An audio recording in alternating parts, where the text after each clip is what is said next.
A'udzubillahi minasyaitonirrajim. Bismillahirrahmanirrahim. Robbi a'udzubika min hamazati sayatin wa a'udzubika robbi ayyahdurun. Robbi shrahli sadri wa yassirli amri wahlul 'uqdatam min lisani yafqahu qauli.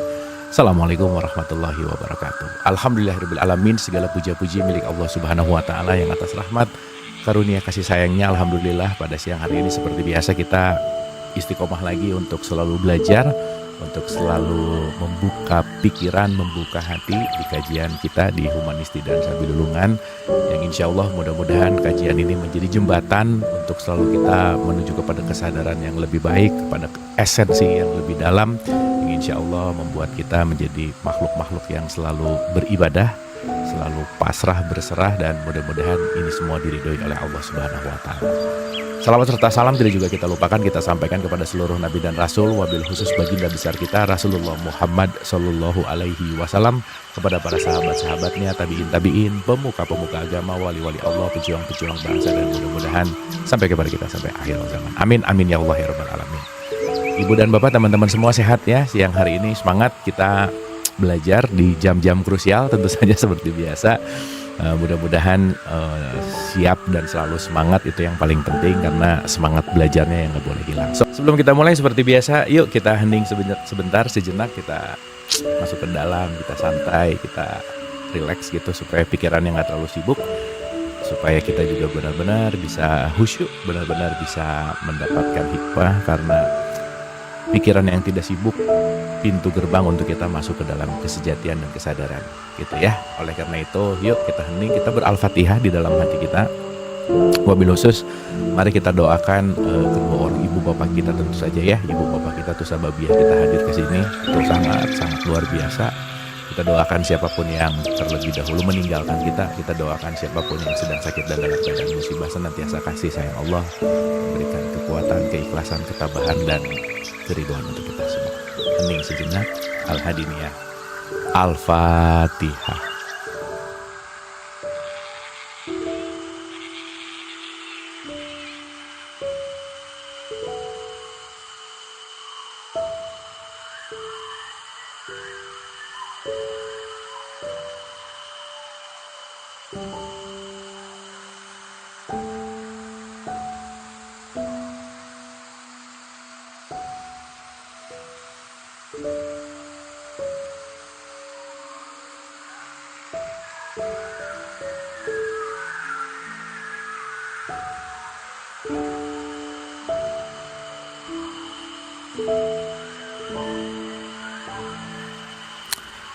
Amin, amin ya Allah ya Rabbal Alamin. Hatur nuhun, terima kasih. Seperti biasa semangat ya teman-teman, ibu dan bapak. Selalu excited mengaji sama guru-guru tuh gitu ya, karena guru-guru yang akan menjadi lilin-lilin yang akan menerangi gitu ya, karena PR kita di dunia pendidikan ini panjang banget gitu ya, PR-nya banyak banget gitu, yang mudah-mudahan semua kita ini, saya jump to conclusion langsung kali ya. Nanti pada akhir dari Al-Fatihah itu, inti dari semua Al-Fatihah itu sebenarnya cuma satu. Jadi kita flashback dari, kita coba sedikit ya, kan biasanya dari belakang ke depan, dari depan ke belakang. Nah sekarang kita ngomonginnya dari belakang ke depan gitu, kita bicara dari belakang. Jadi teman-teman ibu dan bapak, once kita nanti mengerti Al-Fatihah, inti dari Al-Fatihah itu adalah sempurna dan menyempurnakan. Itu bahasanya ya, saya ulang ya. Kita bisa menjadi orang, dalam tanda petik ya, kita ngerti nanti, ada kesempurnaan, tetapi tidak semua yang sempurna bisa menyempurnakan gitu. Dan nanti kenapa tugas guru tuh mulia banget, karena guru itu adalah sempurna dan menyempurnakan. Jadi berapa pertemuan ya, kita pertemuan Al-Fatihah plus tanya jawab mungkin ada 5, 6, apa 7 pertemuan gitu ya. Inti dari semua 7 pertemuan cuman satu kalimat ini, bahwa kita hadir untuk sempurna dan menyempurnakan, itu poinnya. Ya, karena tidak semua yang sempurna, sekali lagi, bisa menyempurnakan. Tidak semua yang menemukan dan dalam artian memahami bisa mengajarkan gitu. Makanya sempurna itu kamil, menyempurnakan itu mukamil. Jadi insan kamil, mukamil gitu. Itu top of the line-nya lah kalau nanti kita bicara gitu ya. Jadi nanti kita tinggal sisa satu ayat terakhir gitu ya, sisa ayat yang ketujuh gitu. Jadi mudah-mudahan Al-Fatihahnya bukan jadi hanya bunyi terus gitu, tetapi reflection, di mana Al-Fatihah ini jadi kunci. Kita udah bahas ulang-ulang ya teman-teman ibu bapak, induknya Quran tuh Al-Fatihah. Jadi 7 ayat ini nanti yang diurai dengan ribuan ayat itu gitu. Jadi menguasai Al-Fatihah, menguasai Quran in a sense gitu ya, dalam artian jadi inti dari Al-Fatihah tuh, inti dari Quran, inti dari petunjuk, inti dari semuanya tuh ya Al-Fatihah itu sendiri sih sebenarnya gitu. Makanya dalam beberapa fase kehidupan, nanti tahun depan kita bahas ulang misalkan gitu ya, pasti kita akan dapat sesuatu yang lebih esensi gitu kira-kira. Oke ya, sekarang kita kupas nih, apa makna dari sempurna dan menyempurnakan. Jus alpukat itu suci, tapi nggak boleh dipakai wudhu, gitu ya. Jadi sesuatu yang suci belum tentu menyucikan, gitu ya. Maka nanti apa ya, mengungkapkan sama katanya, keren banget gitu ya. Nanti kalau kita ngerti tentang Al-Fatihah ini bahwa udah deh kita benar-benar menyatu untuk membersatukan gitu. Jadi kita penting untuk menjadi agen-agen persatuan pada akhirnya gitu intinya. Oke ya, bismillah ya. Kita review dulu sedikit teman-teman ibu dan bapak untuk bahasan Al-Fatihah ini. Jadi Al-Fatihah kita analogikan sebagai perjalanan suluk. Gitu ya, perjalanan pencari Tuhan. Perjalanan menuju kepada ilahi gitu kira-kira. Dalam perspektif tasawufnya disebut suluk gitu. Maka perjalanan suluk itu selalu digambarkan seperti kita berjalan menaiki gunung. Ya, makanya semua para nabi dan rasul tuh dapat petunjuk pasti lewat gunung lah dalam tanda petik gitu. Maka kita ulang sedikit gitu. Perjalanan juga dalam artian sering diartikan dengan kata-kata safar gitu ya. Makanya kenapa sih Al-Fatihah diulang terus tiap sholat gitu, karena saya rasa esensinya tuh nggak pernah apa ya, kita selalu akan mendapatkan pembaharuan gitu. Karena kan setiap saat itu kita sedang melepaskan kepalsuan kita gitu. Setiap saat itu kita sedang melepaskan ilusi kita. Jadi kalau orang belum sadar dirinya bercampur dengan ilusi, sama seperti orang pengen sembuh tapi nggak ngerasa sakit gitu. Orang yang menyadari dirinya sakit, kesempatan sembuhnya tinggi. Tapi ya kita tahu bahwa hari ini banyak orang yang nggak ngerasa dirinya sakit karena terlalu sibuk dengan penyakit orang lain gitu. Gitu ya. Jadi kenapa sih kontemplasi gitu? Kenapa sih kita benar-benar harus menyelam? Jadi kalau pernah dengar kata ikro, Nabi Muhammad disuruh ikro itu kan research sebenarnya. Ri itu ulang, search itu mencari. Jadi mencari ulang berarti mencari sesuatu yang udah ada gitu. Bukan nggak ada dan belum ada, bukan. Dan yang ada itu sekarang ketutup sama ilusi-ilusi. Nah, kita udah bahas ya. Ketutup sama sesuatu yang jauh gitu. Maka nanti kita akan mengerti bahwa ada kalimat berjarak dengan Tuhan. Berjarak ini punya makna yang luas gitu. Ada jarak ruang dan waktu, ada jarak kesadaran.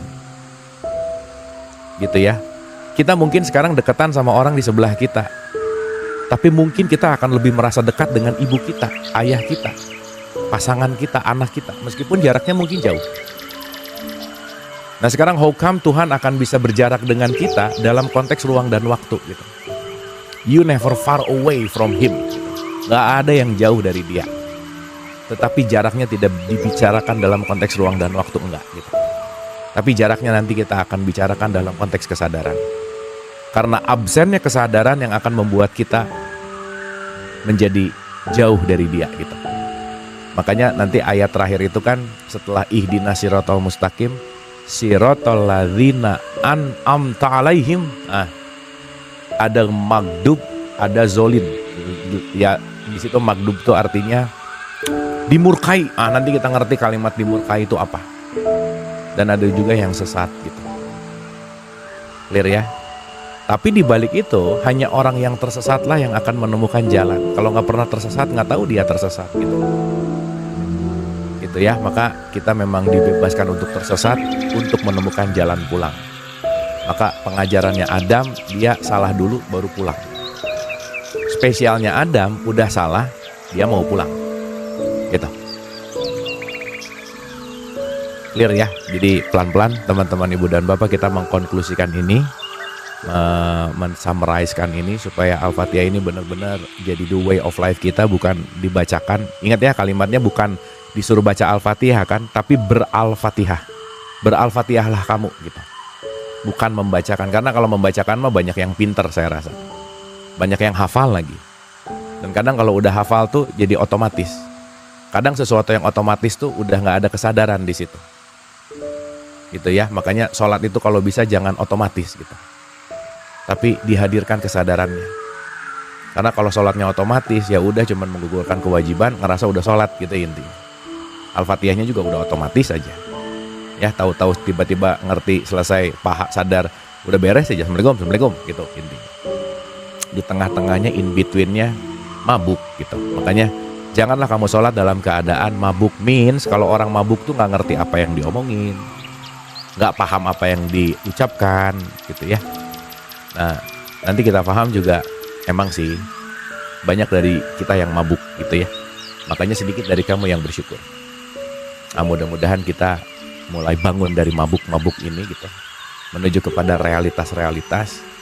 Karena banyak yang hari ini tidak bisa menerima realitas karena dia mabuk dengan keinginannya, mabuk dengan ekspektasinya, mabuk dengan penilaiannya gitu. Yang akhirnya dirinya tuh jadi victim, dirinya tuh jadi korban terus. Saya korban tuh karena kamunya begitu, sayanya jadi nggak bahagia. Saya tuh korban karena mereka begitu, sayanya jadi begini. Jadi korban terus gitu itu. Padahal diri kita kan bukan victim ya. Hidup tuh anugerah. Gitu ya, makanya nanti ini akan ada berkaitannya dengan nikmat. Sampai nanti diulang-ulang di Ar-Rahman, nikmat Tuhan kamu mana yang kamu dustakan.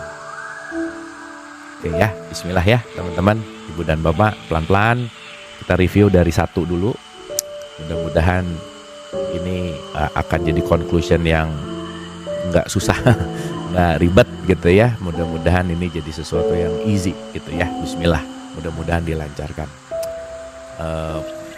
Banyak kitab, banyak source atau sumber untuk memudahkan ini, tapi mudah-mudahan ini bisa diterima easiest way ya, berusaha untuk menyampaikan dengan yang mudah, semudah-mudahnya ya. Bismillah ya teman-teman, ibu dan bapak. Oke. Di awal kita udah bahas bahwa konteks mulanya inna lillahi wa inna ilaihi rojiun. Kita tuh mau pulang gitu ya, mau kembali gitu. Maka segitiga ini bahasan yang sangat, analogi yang sangat mudah untuk kita, bahwa ada perjalanan pertama naik menuju puncak. Tapi kalau udah sampai puncak nggak ada pilihan lain kecuali turun gitu. Dah ya, ini mah hukum. Kalau udah top of the line ya harus turun dong gitu. Nggak bisa enggak. Maka nanti ini berkaitan sama perjalanan, dalam bahasa Arab disebut Isra. Menanjak, menaik itu disebut Mi'raj gitu. Makanya nanti Isra Mi'raj itu sangat erat kaitannya sama sholat gitu intinya. Ya, kita udah bahas nih ya, Isra Mi'raj itu bukan, jangan cuman dongengnya aja gitu, jangan.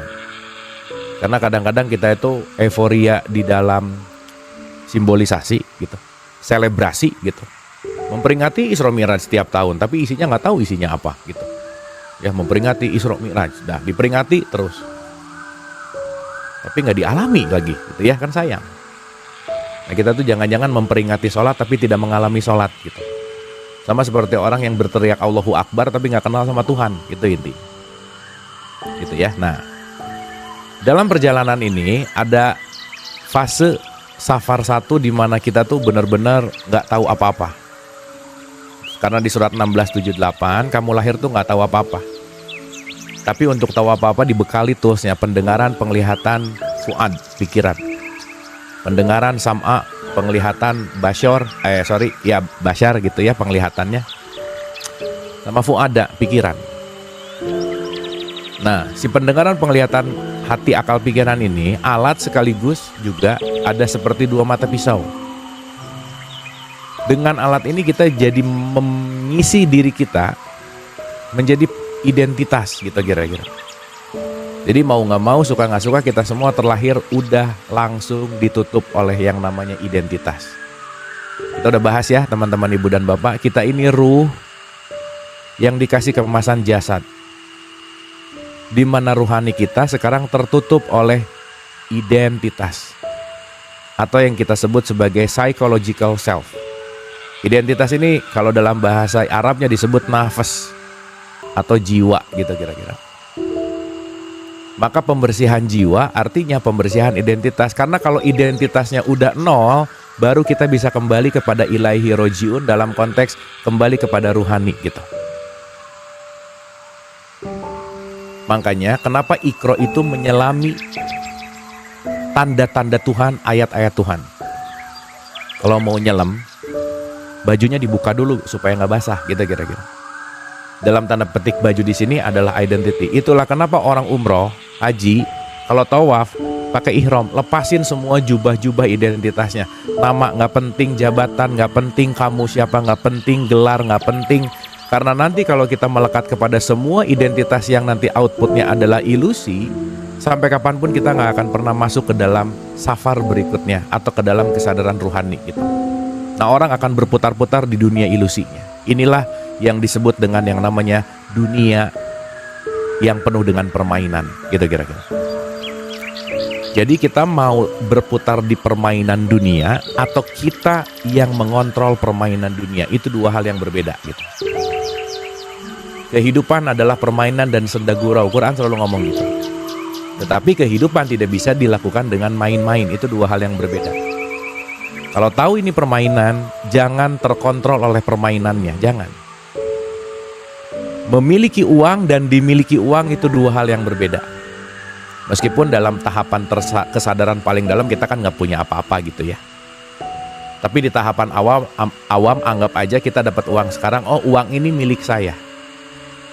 Tapi jangan bertukar uang ini milik saya, yang akhirnya saya dimiliki oleh uang. Jadi uangnya jadi Tuhan nanti gitu.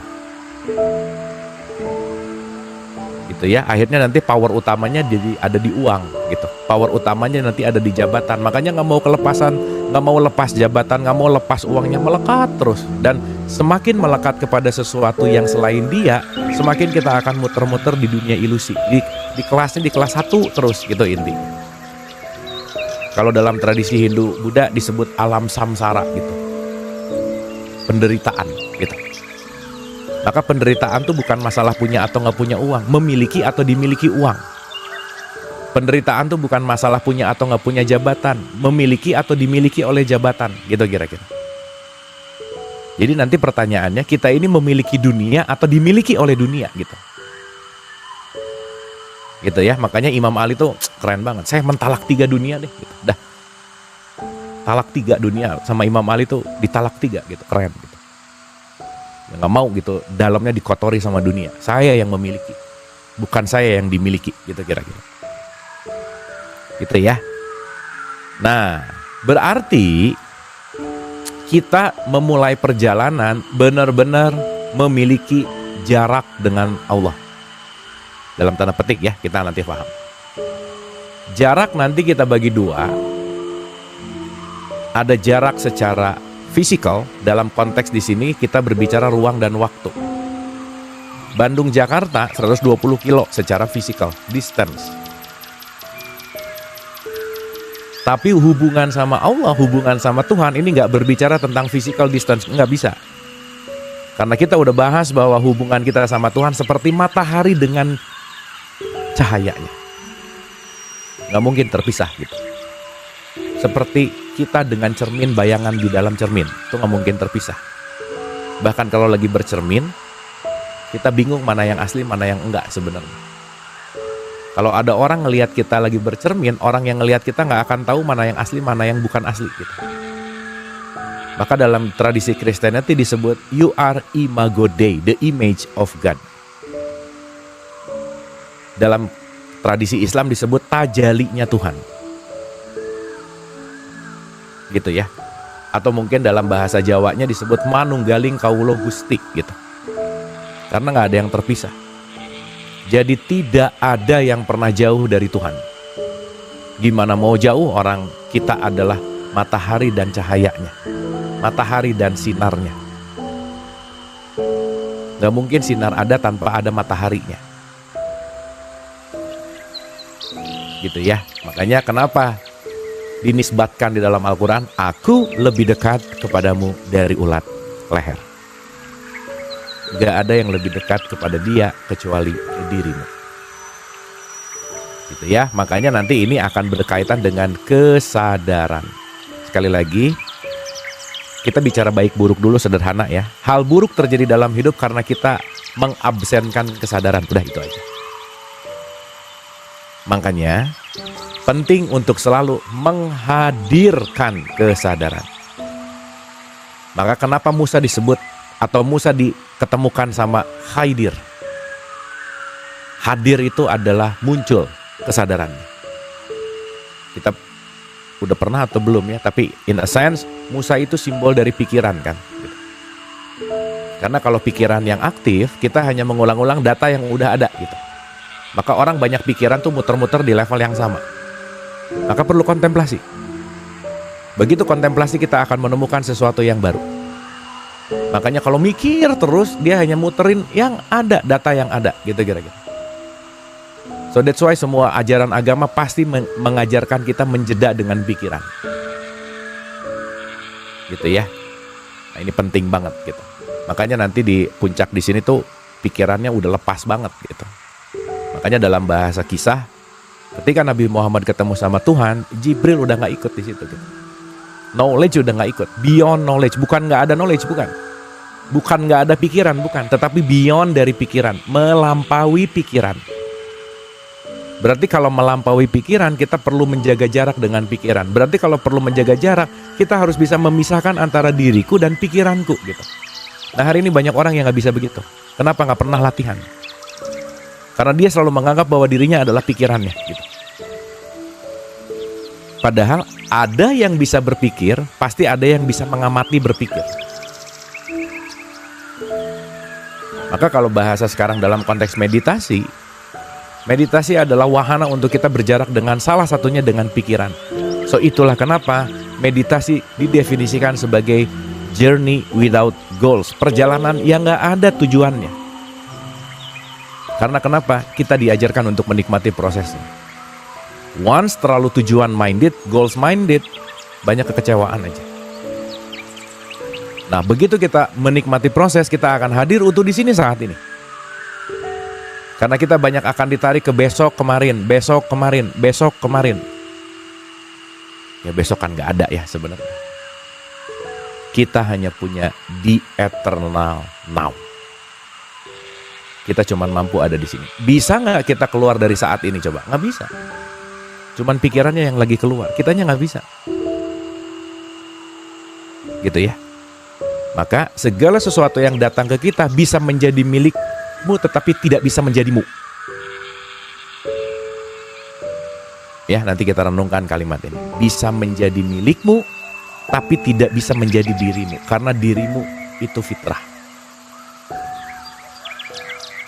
Gitu ya. Apa yang kita miliki bukan diri kita, itu maksudnya. Tapi kalau kita lupa, kita merasa bahwa harta itu punya kita, jabatan itu punya kita, maka begitu dilepas, sakit gitu. Ya, makanya nanti kita ngerti juga bahwa hidup adalah proses detachment. Dalam pandangan filsafat, hidup adalah penderitaan. So that's why kita perlu skill untuk menderita dalam hidup. Nah, jadi skill menderitanya dinaikkan. Karena di situ nanti kita akan menemukan cahaya. Maka Rumi selalu mengatakan, cahaya adalah tempat cahaya, luka adalah tempat cahaya untuk masuk gitu. Gitu ya. Oke, ini pertemuan pertama kira-kira ngomongin gini lah. Ya, bismillah ya, pelan-pelan ya. Sampai sini oke, teman-teman, ibu bapak clear ya, suara aman ya. Kalau udah suaranya mulai nggak enak, suaranya mulai nggak oke, boleh untuk dikasih tahu di komen di chat. Sekali lagi, dilarang serius, ambil cemil-cemil boleh, silakan ya. Oke, ya, yang jangan ambil tidur-tiduran, takut ketiduran. Itu yang penting ya. Oke, pokoknya santai aja, relax aja ya. Bismillah, bismillah. Oke, sambil dengar, sambil cari relasi ke dalam gitu ya. Saya ulang-ulang itu tuh. Kadang yang belajar tuh gini, sambil dengar, sambil mikirin bener nggak ya, bener nggak, boleh lah gitu juga gitu. Tapi nanti capek gitu. Tapi cari relasinya aja dulu ke dalam gitu. gitu ya, karena nanti kita ngerti bahwa semua kesejatian nggak ada di luar. At the end sayanya nggak penting lah gitu, omongan ini nggak penting, ini cuma jembatan untuk menuju gitu. Jadi abis ini jangan kata si Abu, abis ini jangan kata menurut, jangan. Kalau masih katanya pokoknya belum yakin gitu. Karena keyakinan itu datang dari benar-benar experience. Maka kontemplasi gitu ya. Bismillah ya. Oke. Nah, pelan-pelan ya, pelan-pelan. Oke. Jadi gini. Di awal banget itu ada kata-kata Bismillahirrohmanirrohim. Nah, udah jelas tuh. Berarti kalau diawali dengan, kita udah ulang-ulang ya teman-teman ibu bapak, kita nggak nyalahin siapa-siapa, nggak merendahkan siapa-siapa, tetapi kita belajar lebih detail. Bismillah itu bukan dengan menyebut nama, tapi kita udah bahas panjang lebar, tapi berbicara tentang atas nama. Berarti kalau atas nama ada jarak dengan siapa yang mengatasnamakan. Berarti di sini masih ada jarak gitu. Makanya masih ada di suluk 1. Makanya masih adanya di bawah nih. Kalau di gunung tuh masih starting point gitu kira-kira. Belum naik nih. Maka kita udah bahas juga ulang-ulang. Bismillah, Alhamdulillah, Ar-Rahmanir-Rahim, Malik Yaumiddin. Ini talk about God. Berbicara tentang Tuhan, bukan berbicara kepada. Makanya nanti berbicara langsungnya di waktu iya kak gitu. Berbicara tentang dulu nggak apa-apa. Berarti masih ada jarak gitu ceritanya. Ya, saya mudahkan bahasanya, masih ada jarak. Contoh. Teman-teman janjian bertiga, yang baru datang ke kafenya cuman berdua. Si 2 orang ini lagi ngomongin orang yang ketiga belum datang. Itu namanya talk about siapapun. Begitu si yang ketiganya datang, baru talk with, bicara dengan gitu.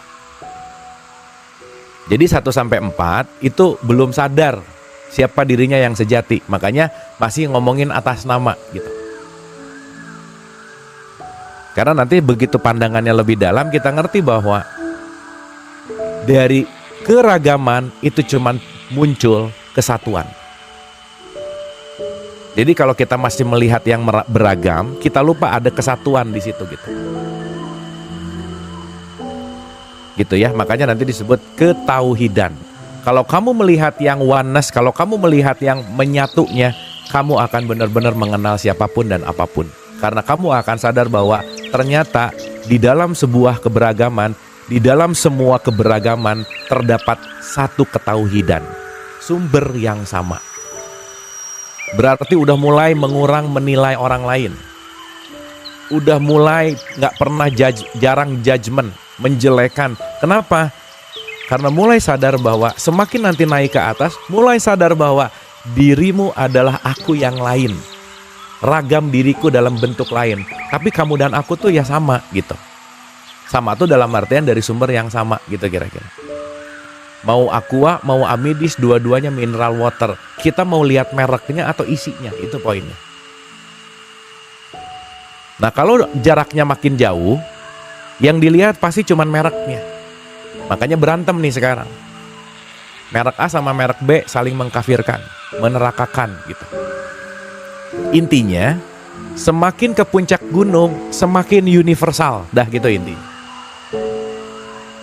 Jelas ya, kalau kita nggak semakin universal, mau belajar Quran, mau belajar agama, belajar apapun, semakin eksklusif, there is something wrong sama arahnya. Ya tapi nggak apa-apa juga ya, gitu. Karena semuanya pasti akan mengalami perjalanannya masing-masing gitu. Jadi kalau makin belajar, makin benci orang lain, kelompok lain, sudut pandang yang lain, nah itu penting untuk direnungkan gitu. Karena target akhirnya wa ma arsalnaka ila rahmatan lil alamin. Jadi kalau mau disimpelkan sih ya teman-teman ibu bapak, ini super konklusi sih ya. Semua tuh kita lagi dicuci, lagi dibersihkan, dimurnikan dari semua identitas yang melekat dah gitu intinya. Supaya kamu kembali kepada dirimu yang sejati gitu. Sebelum kembali kamu sadar dulu siapa sih diri kamu gitu. Karena kita sekarang banyak salah menilai tentang diri. Karena kita terlalu banyak melihat fisikalnya, dari lahir tuh yang dilihat kan udah fisik. Jadi menganggap semuanya itu adalah sesuatu yang fisik gitu. Padahal ada yang lebih esensi dari sesuatu yang fisik gitu. Menilai yang fisiknya, merubah yang fisiknya. Gitu ya, merendahkan yang fisiknya, meninggikan yang fisiknya. Jadi jangan-jangan kita menghormati jabatannya loh, bukan orangnya. Karena kalau jabatannya udah selesai, orangnya juga kita lupain kok gitu. Gitu ya. Nah, di situ nanti disebut dunia ilusi gitu. The illusion. Kalau bahasanya Matrix itulah ada, itu yang disebut dengan Matrix gitu. Maka kalau teman-teman ibu bapak nonton Matrix, si Neo itu disuruh keluar tuh dari Matrix. Kamu harus keluar dari Matrix. Karena kenapa? Di situ ilusi semuanya. Dan nanti kita akan mengerti ya teman-teman ibu bapak, apa yang kita tahu sekarang itu bisa 99,99999% itu sangat ilusif banget gitu. Maka jangan berpijak pada pengetahuan saja. Karena pengetahuan kita dinamis gitu. Apalagi pengetahuan yang gak mau di-upgrade. Pokoknya tahu kalau sholat itu gitu aja, udah. Dari dulu sampai sekarang gak ada upgrade sistem sholatnya gitu. Akhirnya cuma jadi olahraga aja gitu misalnya. Kan sayang ya gitu. Ya bismillah ya teman-teman ibu bapak ya. Saya straight to the point. Untuk 1-4 saya rasa kita skip aja karena kita udah bahas ulang-ulang. Jadi kalau bicara tentang bismillah berarti mengingatkan bahwa kamu tuh hamba loh ya, gitu kira-kira. Hanya atas nama. Berarti kalau masih ada hubungan atau keterpisahan antara hamba dengan Tuhan, di sini masih terpisah. Padahal kan nggak ada yang terpisah. Meskipun di sini ada 59 layar yang berbeda. Gini-gini ya, ibu bapak, supaya gampang dulu nih. Ibu bapak boleh perhatiin zoomnya masing-masing. Di sini ada 59 kotak nama-nama yang berbeda. Kalau kita ngelihatnya satu-satu berdasarkan nama, oke? Kita akan melihat ada perbedaan antara nama A, nama B, nama C, nama D. Tapi ibu bapak relax dulu sebentar, terus agak mundur jauh ke belakang. Ibu bapak cuma ngelihat layar. Berarti nama-nama yang berbeda ini ada di layar yang sama. Clear ya? Berarti kalau ada di layar yang sama, ini semua tuh tidak berpisah, tetapi menyatu dalam layar yang sama gitu. Maka kalau kita pakai kesadaran layar, yang kita sadari bahwa semua kita di dalam layar yang sama. Meskipun di tiap kotak ada wajahnya masing-masing, ada profile picture-nya masing-masing, tapi jangan lupa kita datang, kita ada, kita eksis di dalam layar yang sama. Sehebat apapun layarnya bagus, nggak ada listrik, mati juga gitu kira-kira. Ya, kita udah bahas bahwa listrik adalah ruhnya, aplikasi adalah jiwanya, layar adalah jasadnya. Gitu ya. Maka kita ini penyatuan antara jasad, jiwa dan ruh gitu. Dan kita udah ulang-ulang itu gitu. Oke ya. Jadi supaya nanti ngelihat sesuatu tuh ada jedanya dulu. Ngelihat orang yang nyebelin, iya. Begitu nyebelinnya muncul, saya berarti lagi ngelihat satu kotak. Tapi mundur dulu dong, step back. Oh ternyata antara dia dengan saya ada di layar yang sama. Berarti dia itu saya yang lain dalam layar yang sama. Nyebelinnya dia cuman mau mengingatkan saya bahwa saya tuh masih punya sifat seperti itu. Gitu kira-kira. Karena semuanya adalah cerminan. Dalam perspektif ini ya, semuanya adalah cerminan. Karena kalau kita nggak ngelihat cermin, paling susah ngelihat wajah sendiri gitu. Maka yang hadir ke kita itu pasti cermin. Jadi jangan nyalahin Tuhan terhadap semua ujian-ujian hidup. Bukan. Kenapa? Uniknya hidup, kita yang bikin soal, kita yang nyelesain soal. Gitu kira-kira. Dapat ya? Kita udah bahas itu tuh. Soalnya nanti kalau nggak nyalahin Allah, nyalahin setan. Oh, setan tuh paling kasihan lah, dikit-dikit disalahin gitu. Gitu ya. Ntar setan komplain gitu. Enak aja, kan saya nyuruh, kamu yang ngikutin. Nah, yang salah mah yang ngikutin, bukan yang nyuruh gitu. Makanya sifat setan salah satunya adalah memberikan nasihat. Nah gitu. Jadi kalau senangnya ngasih nasihat mulu, hati-hati juga gitu. Ya, karena di situ ada terselubung kesombongan tipis. Nah, gitu kira-kira. Oke. Ya, clear ya. Ya, bismillah ya. Paham nih, oneness satu kesatuan, manyness tuh keterpisahan. Sok coba renungin, ibu bapak ngelihat sekelilingnya, pasti pohon di situ, ini di sana, gunung di sana, matahari di sana. Pasti mikirnya kebanyakan berpisah. Nggak ada relasi antara saya dengan semua yang saya lihat. Padahal kita ada di layar yang sama gitu. Itulah kesadaran tauhid nanti. Nah, di situ nanti kita bicara dalam kesadaran la ilaha illallah. Begitu kita udah nyampe ke titik leburnya, oh ternyata yang saya lihat cuma dia ya gitu. Maka di Al-Baqarah 115, kemana saja kamu menghadap, disitulah wajahku. Ya, kemana saja kamu menghadap, disitulah wajahku. Oke, ya, bismillah. Oke, ini cepat aja ya teman-teman ya. Udah ya. Oke, jadi Al-Fatihah itu perjalanan yang jaraknya jauh menuju kepada penyatuan peleburan di sini. Jadi ayat 1, ya Allah, aku ini adalah hamba yang masih menyatakan aku hamba, engkau adalah Tuhan. Berarti di sini masih ada jarak. Nggak apa-apa. Semua juga perlu proses. Karena nanti lama-lama, ternyata nggak ada jarak ya sama dia. Gitu.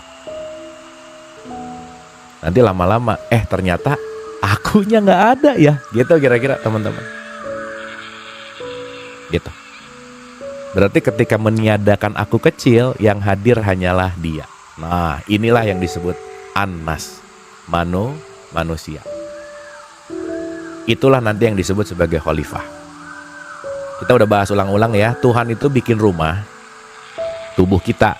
Ini gampangannya ya, supaya simpel. Berarti tubuh kita ini, tuan rumahnya Tuhan. Tapi kebanyakan hari ini, Tuhan sebagai tuan rumah menjadi tamu di rumahnya sendiri. Nah gitu.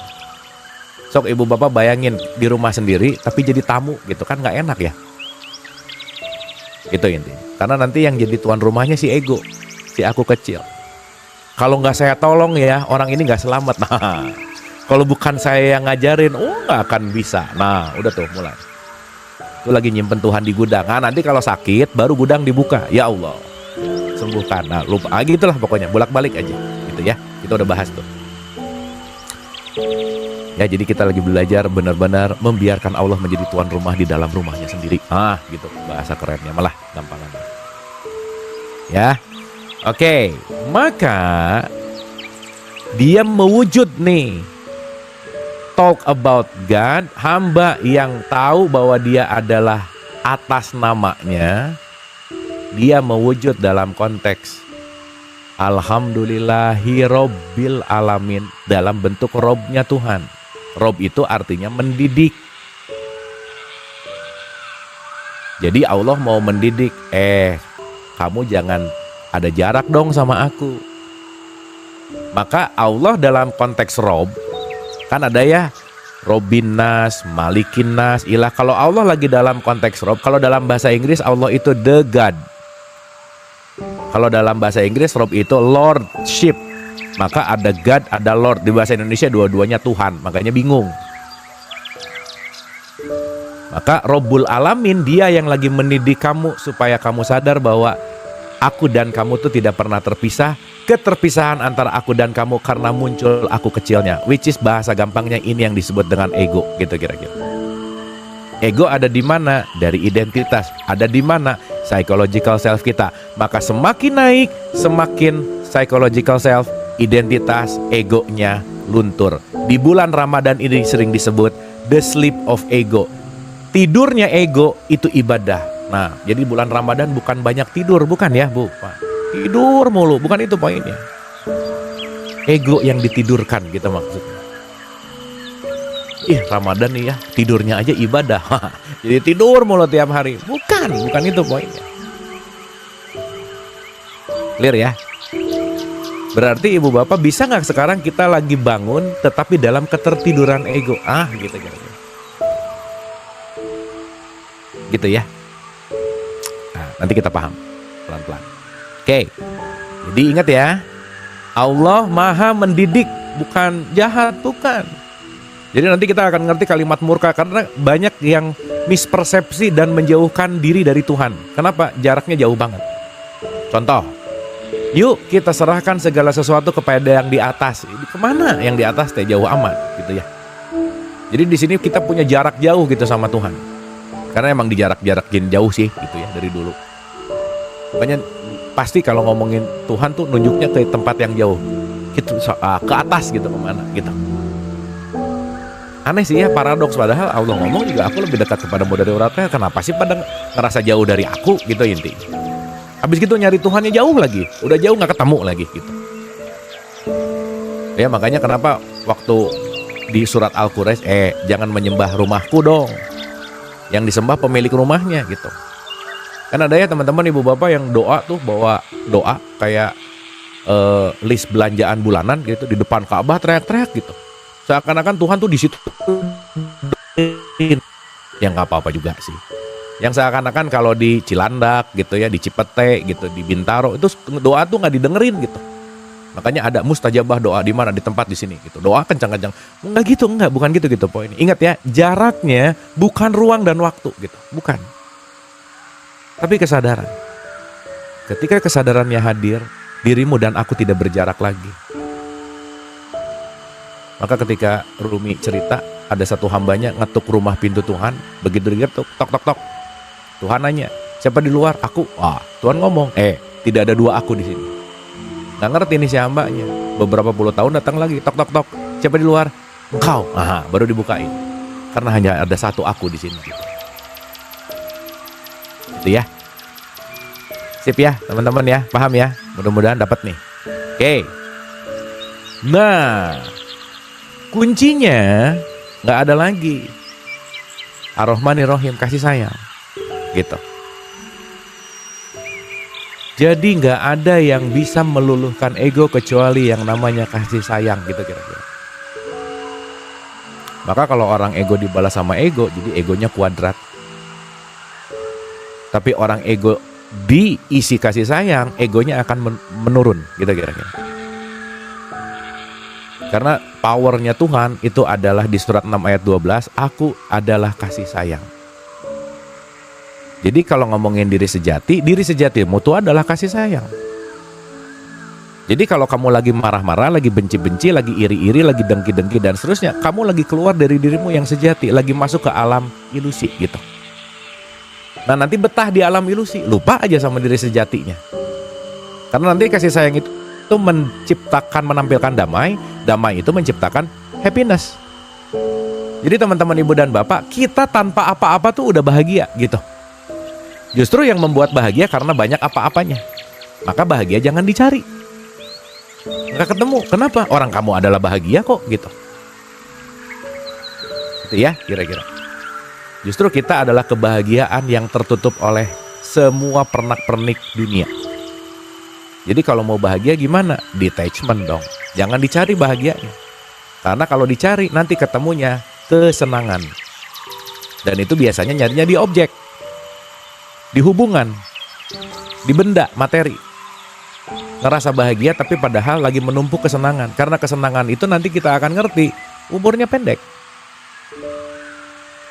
Dan soon akan banyak kekhawatiran, akan banyak kecemasan, akan banyak kekecewaan. Karena kenapa? Kita menganggap kesenangan itu adalah kebahagiaan gitu. Bahasa gampangnya, kalau masih ada syarat, udah pasti bukan bahagia aja. Aku tuh happy kalau kamu, udah jauh aja gitu. Aku tuh kalau, pokoknya banyak kalaunya aja gitu. Itu banyak syarat. Jadi unik ya, semua pengen bahagia, tapi yang bikin syarat dan kategorinya juga diri sendiri gitu. Tapi yang disalahin orang lain gitu. Ya, udah paling gampang lah, paling enak tuh. Nanti nyalahin inflasi lah, nyalahin dolar lah, nyalahin inilah, itulah, inilah, sosial media lah, dan seterusnya. Oke ya. Malik Yaumiddin. Nah, di situ mulai menyatu. Sehingga berjumpa di sini iyyaka na'budu, udah. Psychological self-nya lepas, identitasnya lepas, di sini aku kecilnya hilang, Di sini yang disebut dengan penyatuan. Berbicara direct kepada dia. Di sini yang disebut dengan yang namanya ahad, menyatu. Berarti di sini udah punya ada level yang berbeda kesadarannya. Ihdina siratal mustaqim, tunjuki jalan yang lurus. Ingat ya, kita udah bahas tuh. Jalan yang lurus tuh bukan jalan yang lurus ketemu sama Tuhan, karena udah ketemu. Tapi ya Allah, saya tuh mau turun lagi ke bawah. Karena setelah naik ke atas, ini nanti bahasanya sempurna. Dan kesempurnaan ini ingin saya bagikan untuk menyempurnakan. Maka kita turun lagi ke bawah. Karena nanti di bawah banyak yang ngantri nih. Pengen naik ke atas. Itulah Nabi Muhammad selalu mengatakan umati, umati, umati, umati, umati. Kalau boleh milih ya, Ibu Bapak, kalau waktu itu Nabi Muhammad egois, udah ketemu Tuhan, udah aja bareng terus sama dia, beres. Tapi karena beliau punya kesadaran yang luar biasa, yang dia pikirin, gimana ya umatku supaya sampai ke puncak gitu kira-kira. Nah di situ turun lagi tuh. Di situ menyebarkan. Maka bisa mencapai kesempurnaan, tapi belum tentu bisa juga menyempurnakan gitu. Jadi maksud saya, ketika kita sekarang datang ke Zoom ini, pembelajaran ini, kita lagi ada di sini nih ceritanya. Tapi selepas ini, kita mau terus-terusan dalam konteks awang-awang terus gitu ya, dalam konteks diingat-ingat. Tapi kita punya kesadaran untuk bagaimana apa yang kita pelajari di sini untuk disebarkan gitu kira-kira. Nanti di sini disebut dengan yang namanya tugas kekhalifahan gitu inti. Jelas ya? Teman-teman Ibu Bapak ya, jelas ya? Nah nanti ada 2 poin penting nih. Yang di atas nggak turun-turun, dalam bahasa tasawuf inilah yang disebut dolin. Atau yang disebut dengan yang namanya sesat gitu kira-kira. Dalam tanda petik ya, nanti kita ngerti.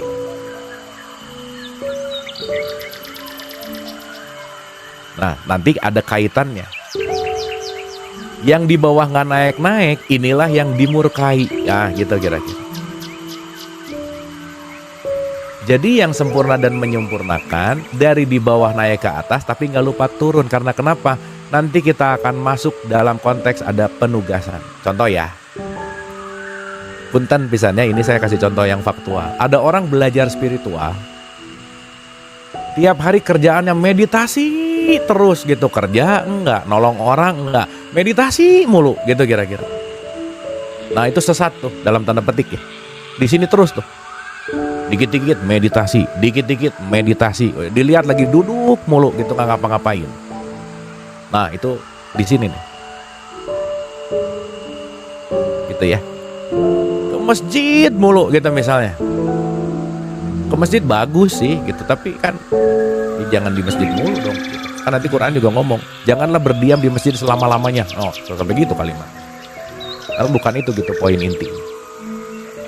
Nah, kalau di sini nggak mau naik gitu. Di sini tuh ngerjainnya pokoknya katanya ribut, nyari kesalahan orang, perbedaan, berantem. Nah, itu tuh di sini tuh dimurkai itu. Jadi teman-teman Ibu Bapak kalau ada pilihan, mending dimurkai atau mending sesat? Ya jangan, mending mendapat nikmat. Nah ini yang dapat nikmat gitu kira-kira. Makanya 1 ayat 7 itu berkaitan dengan nikmat. Makanya setelah ihdina siratal mustaqim, siratal ladzina an'amta, jalan orang yang engkau beri nikmat, bukan yang dimurkai, bukan yang sesat. Ya Ibu Bapak maaf ya, ada orang belajarnya dalam banget, saking dalamnya justru malah jadi lupa gitu sama duniawinya. Jadi playing God gitu kira-kira.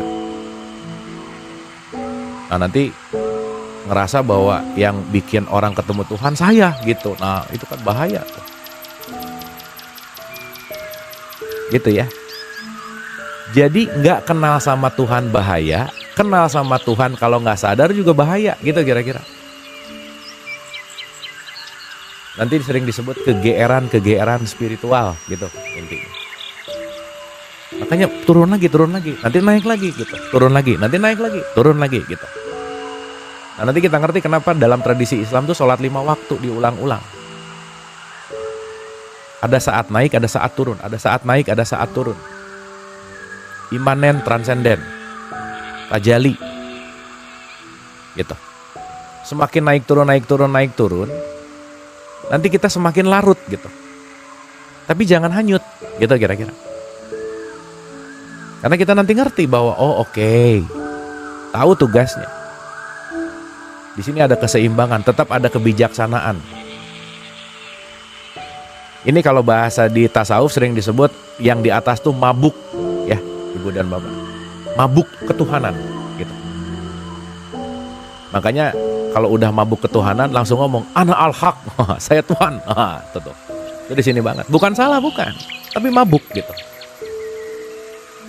Ngomong sama orang yang nggak ngerti gitu, berantem gitu. Bahasa log 10.000 diceritain kedua tambah 2 gitu, ya ribut lah gitu pasti gitu. Makanya kan tetap bijaksana tuh penting. Oke ya teman-teman ibu bapak ya. Oke dah, ini dikit lagi bismillah ya. Nah gini dikit. Siratal ladzina an'amta alaihim ghairil maghdubi alaihim waladdallin. Yaitu tunjuki jalan yang lurus. Ingat, ini ada 2 tafsir sih, dua-duanya nggak ada yang salah. Tapi untuk runtut dengan apa yang kita bahas, ada yang bilang dari bawah ke atas nggak salah. Tapi untuk serialnya kita ngomong udah nyampe ke atas, jadi ini dari atas ke bawah gitu kira-kira. Maka sirat mustaqim di sini dari yang udah kenal, jangan sampai mabuk gitu kira-kira. Karena nanti kita ngerti bahwa kita punya tugas untuk menyempurnakan dalam tanda petik, menjadi khalifahnya gitu. Pokoknya tugas guru banget lah. Belajar untuk mengajarkan. Dan gak semua orang bisa belajar dan mengajarkan tuh gak semua orang.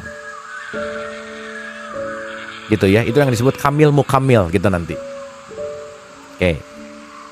Ya, kita perhatikan kalimatnya begini teman-teman ibu bapak. Supaya nanti kita ngerti esensial secara esensinya. Ya, pelan-pelan ya, mudah-mudahan dapat sampai sini. Bismillah. Santai, relax. Pokoknya rasain aja. Ya. Oke, bismillah. Ini nanti whole story dari Al-Fatihah tuh udah deh. Asik gitu. Ya.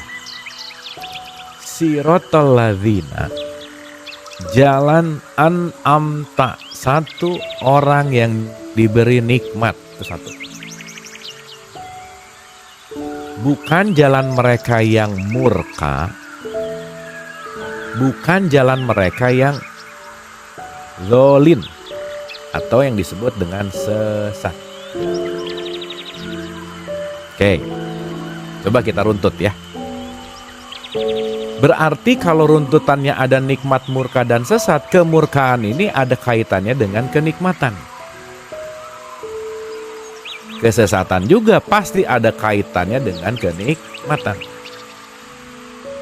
Intinya, yang dimurkai adalah yang tidak memiliki kesadaran akan nikmat. Sesat juga demikian. Jadi ini cuman beda di posisi nanti antara murka dan sesat.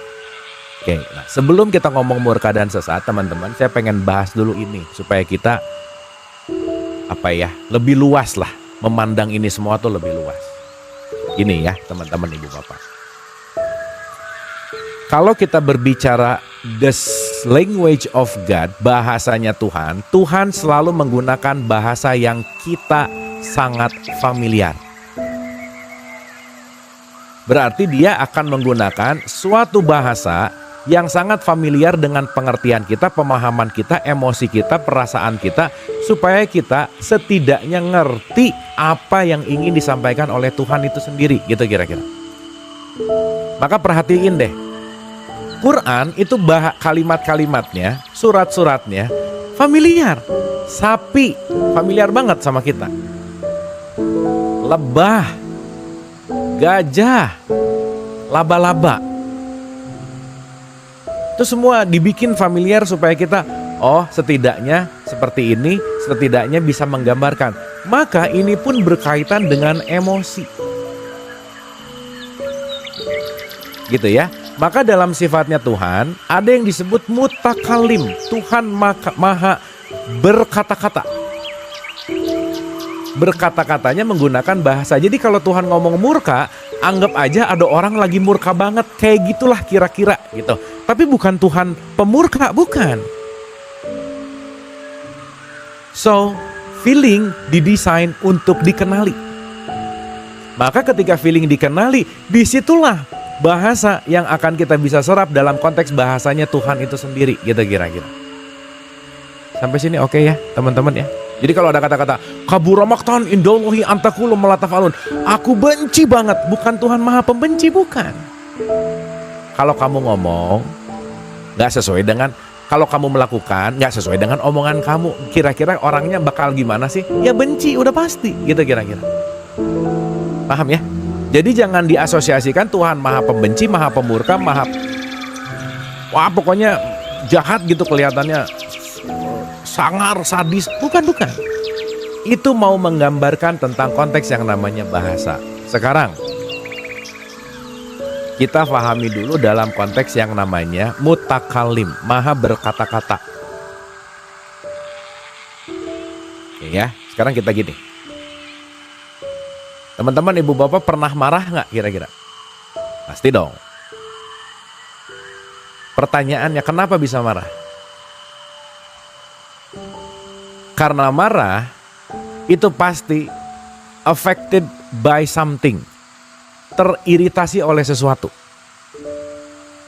Dan nanti kita mengerti bahwa kita pakai bahasa ya. Makanya kalau kita pakai dua, ada kata-kata rahmat, dirahmati, lawannya kata-katanya marah, amarah. Ini dua-duanya affected by something. Dalam konteks pasti ini akan ada kaitannya dengan affected tuh terpengaruh lah, ada pengaruh dari sesuatu gitu. Maka rahmat secara bahasa artinya kasihan. Dipengaruhi karena ngelihat orang yang kayaknya lapar. Nah, dipengaruhi karena orang yang kelihatannya menjelekan. Nah, itu bisa keluar yang disebut rahmat dan marah. Apa yang ingin disampaikan di sini? In a sense, ini semua adalah ekspresi. Nah, gitu kira-kira. So, marah adalah ekspresi. Maka kalau dengar kata-kata mutakalim berkata-kata, ini tidak hanya berbicara masalah suara. Teman-teman, ibu bapak mau tahu nggak marah yang paling serem? Itu namanya silent treatment. Kalau udah marah tapi nggak ngomong, wah udah itu paling serem aja. Dah beres tuh. Diam aja udah, wah udah beres aja. Itu mengerikan. Ditanya, oke, udah, wah udah aja. Tuh sangat meresahkan lah. Silent treatment itu sesuatu yang sangat meresahkan gitu. Jadi orang cuma ngomong selesai, itu bisa mengekspresikan marah.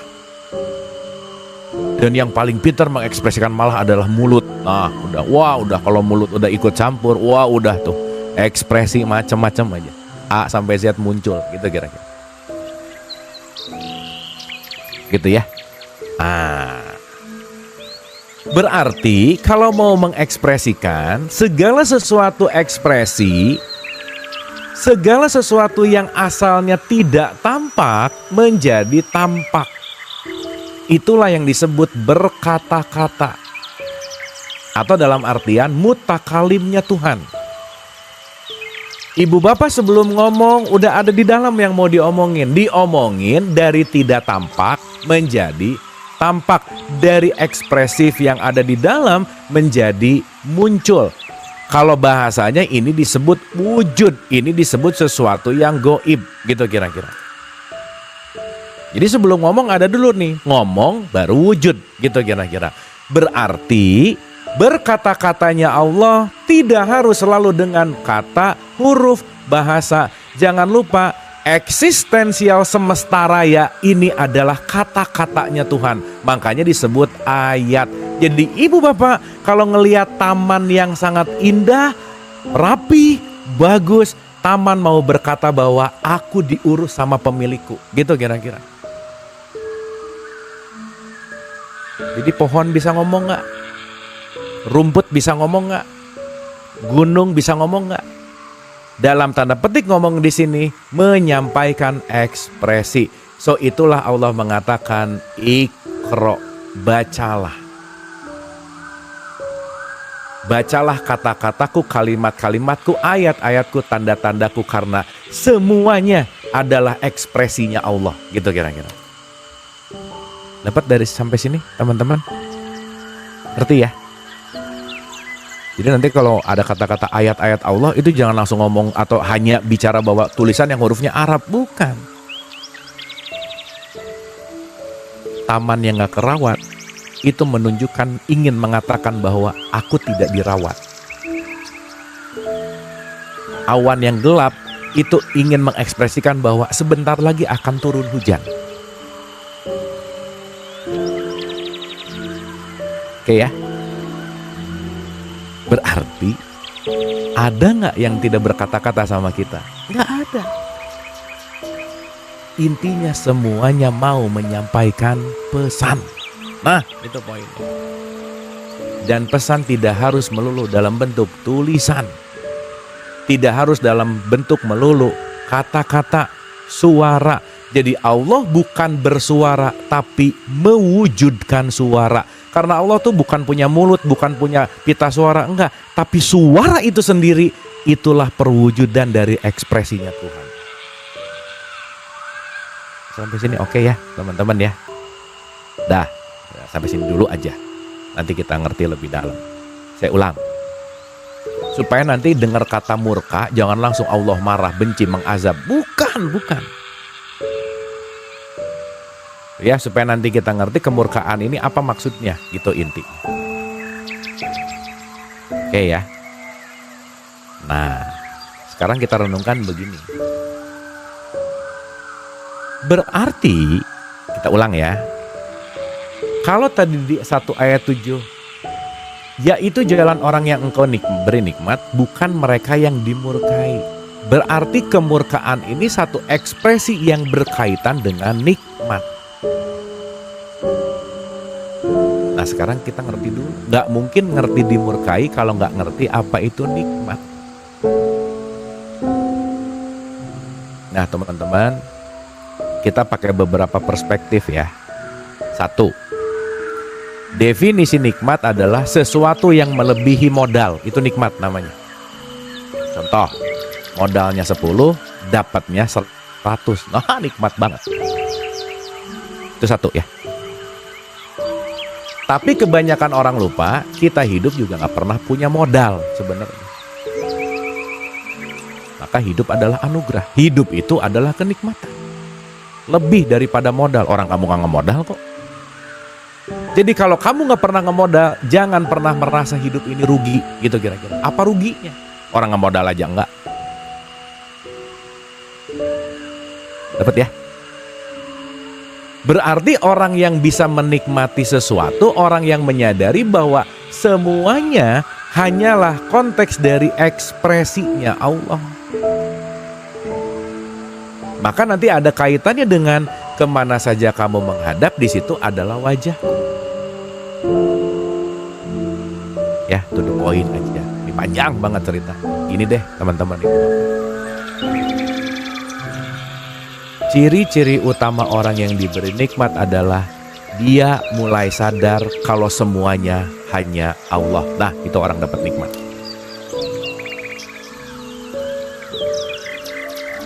Ketemu orang baik, Allah. Ketemu orang jahat, Allah. Ketemu orang nyebelin, Allah. Cuman Allah lagi pinjam dalam wujud baik, jahat, nyebelin. Supaya apa? Kamunya bangun. Tapi emang paling susah sih ngelihat Allah di orang nyebelin. Waduh, udah emang susah banget. Tapi harus belajar. Karena begitu orangnya nyebelin, yang kita lihat nyebelinnya, bukan siapanya. Nah itu nanti orang yang mendapatkan murka gitu. Akhirnya jadi berantem.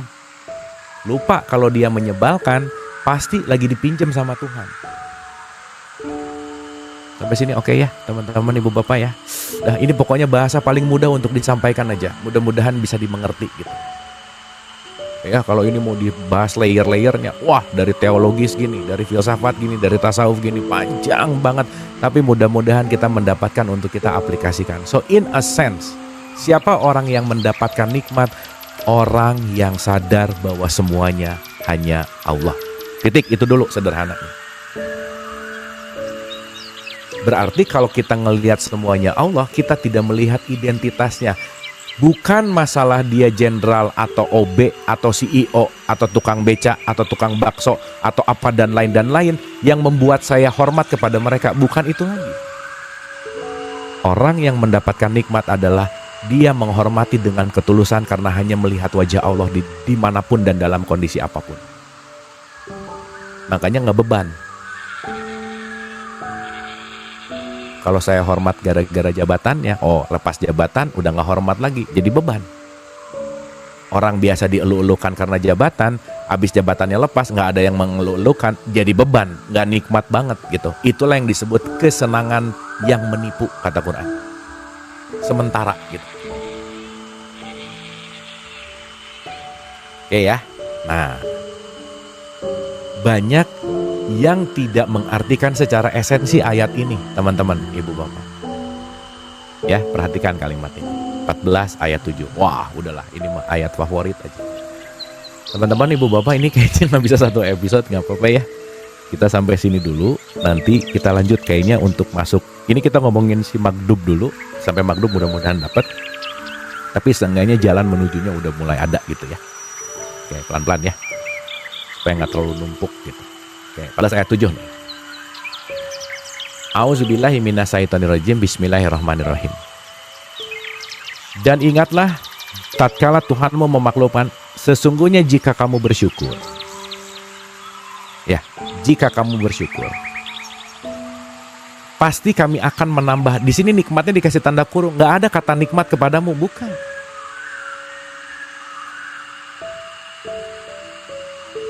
La azidana kum, bukan la azidana ni'amakum, nggak ada. Ni'amakumnya nggak ada di sini, tapi ni'makum.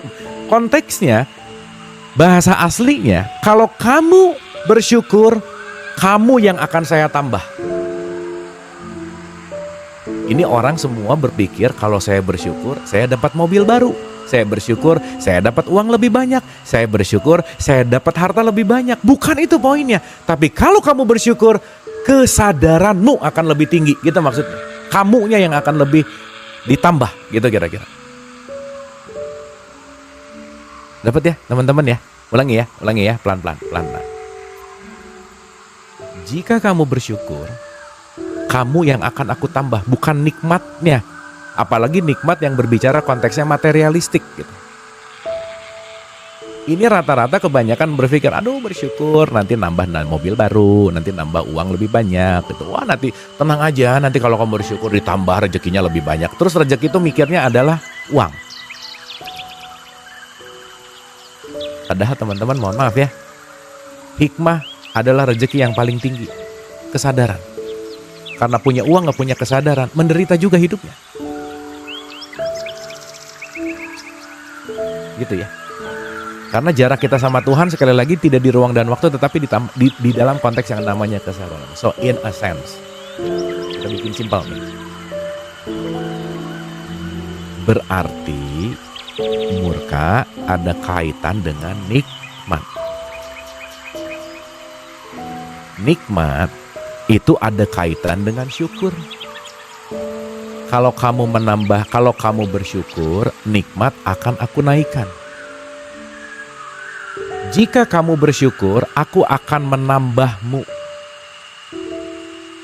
Mu-nya di sini kesejatian dirimu. Wadahnya lebih gede. Wadah kesadarannya lebih gede. Semakin wadah kesadarannya lebih gede, semakin kita hanya akan melihat wajah Allah di mana-mana. Gitulah kira-kira, teman-teman, ibu bapak. Kalau wajahnya kecil, semakin meniness, semakin terkotak-kotak. Semakin kesadarannya lebih besar, semakin kita akan hanya melihat layar. Jadi orang yang nikmat adalah orang yang melihat layarnya. orang yang melihat Allahnya.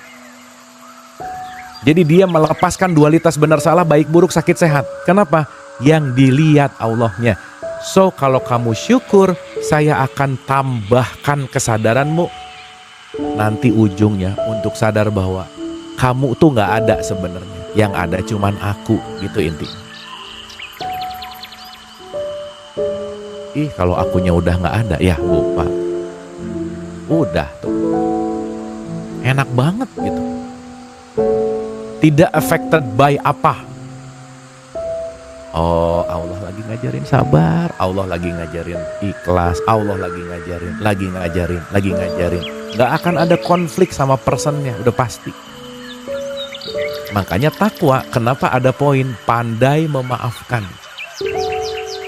Dengan memaafkan saya menerima, dengan menerima saya bersyukur, dengan bersyukur ditambah dirimu karena nikmatnya ditambah, gitu kira-kira. Bahasa psikologisnya bertumbuh kedewasaan. Ciri-cirinya lebih sedikit konflik di dalam hidupnya. Jadi orang yang dimurkai adalah orang yang banyak drama dalam hidupnya. Udah gitu ceritanya. Orang yang banyak konflik di dalam hidupnya. Jadi kemurkaan di sini lagi mau bercerita tentang kesadaranmu tentang aku, kata Allah. Maka orang yang dikasih nikmat adalah orang yang menyadari hadirnya Allah. Jelas ya teman-teman, ibu bapak ya? Clear ya? Dikit lagi ya. Kita kembali lagi ke Al-Fatihah. Nanti asik konklusinya, asik aja. Bismillah ya. 1 ayat dari 6. Ihdina siratal mustaqim, udah ketemu. Turun tuh bawa nikmat dia. Kenapa? Ketemu Tuhan barusan. Ini analogi ya teman-teman ibu bapak ya. Kesadaran gitu maksudnya. Ketemu kesadaran gitu. Ciri-ciri dapat kesadaran salah satunya tuh banyak nah gitu. Udah mulai tuh. Itu nikmat tuh. Nah gitu. Ohnya tuh melepaskan. Ngerti gitu. Karena tidak mengertilah kita marah. Kalau udah ngerti gak akan marah. Dan dari marah ke ngerti itu tergantung latihan kita seberapa banyak, seberapa niat, seberapa kuat. Karena itu rentang waktunya bisa panjang banget. Bisa-bisa ngertinya 6 tahun yang akan datang gitu. Jadi 6 tahunnya suffer.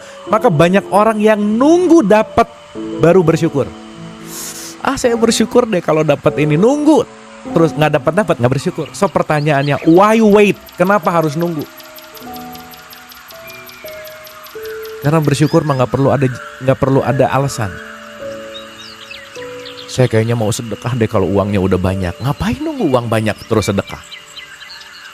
Justru dengan bersedekah si banyak itu akan hadir. Banyaknya bukan bentuknya bukan berupa hanya materi, bukan. Kesadaran kamu. Kalau kesadarannya udah tinggi, gak akan dibatasi oleh materi. Karena banyak orang yang mendefinisikan kesenangan hidupnya dengan uang yang banyak, harta yang banyak, jabatan. Tapi kalau udah dapat nikmat kesadaran, nothing lah. Nanti kita ngerti bahwa nikmat Tuhan mana lagi yang kamu dustakan. Emang dari bangun tidur kita gak langsung dapat nikmat? Bagaimana kita bernapas, bagaimana mangkuk makanan hadir di depan meja makan kita. Berapa ratus juta orang yang terlibat dalam satu mangkuk makanan makan siang kita yang selalu kita komplain terhadap makanan itu. Berapa lama dari mulai matahari yang menyinari tanah yang membuat jadi padi, di mana perlu campur tangan para petani, di mana semuanya perlu proses, di mana di situ ada distribusi dari sini ke sana ke sini sampai akhirnya satu mangkuk kita berhadapan dengan semesta yang kita tidak syukuri. Gimana tuh? Nikmat Tuhan kamu mana yang kamu dustakan? Even kita lagi makannya aja nggak hadir utuh di sini saat ini gitu.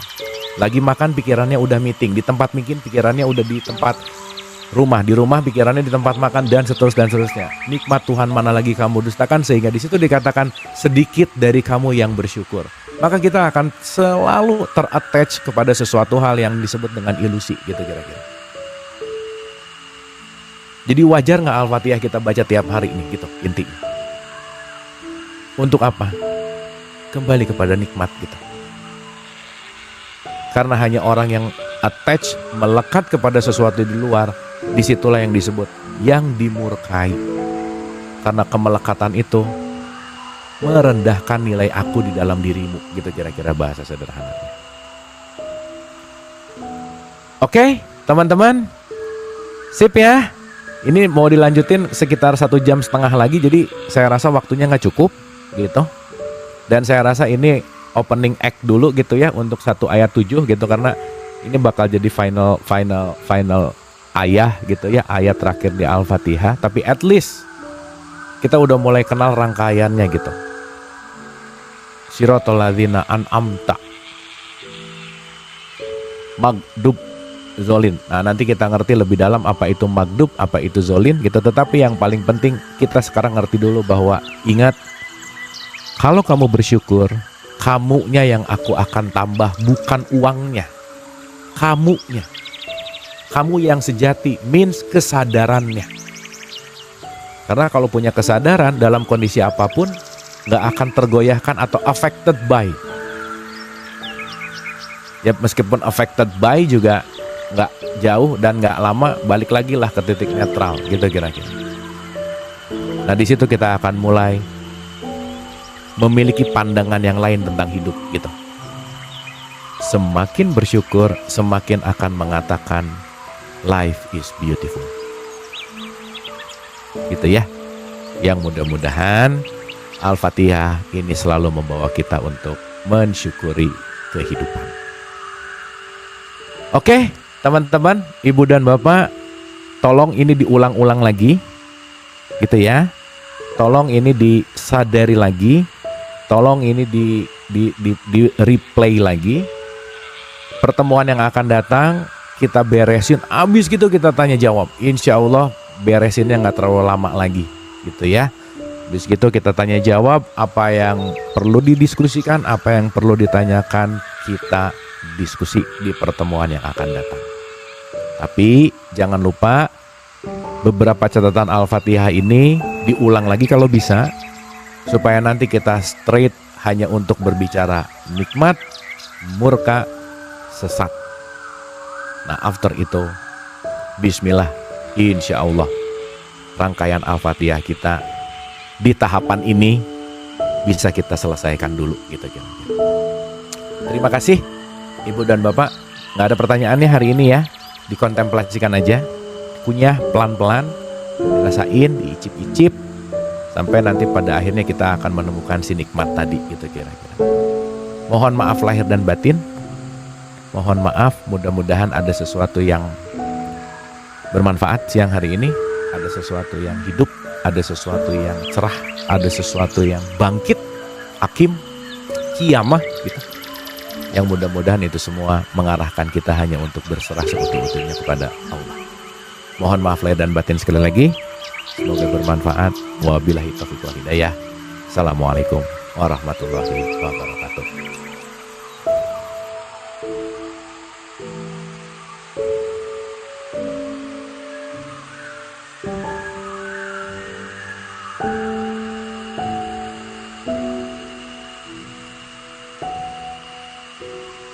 Thank you.